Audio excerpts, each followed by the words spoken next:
Ертеде жолбарыс бір түлкіні ұстап алады.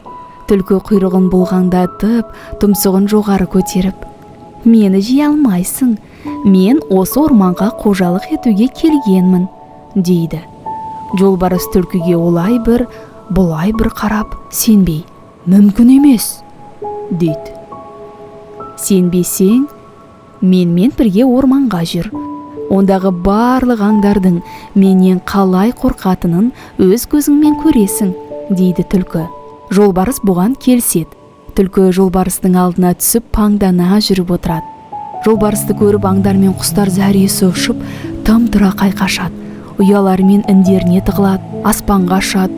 Ал қу түлкі басын онан сайын көтере түсіп: «Ал енді көзің жеткен шығар, менен қорықпайтын тірі жан бар ма?» деп мақтанады.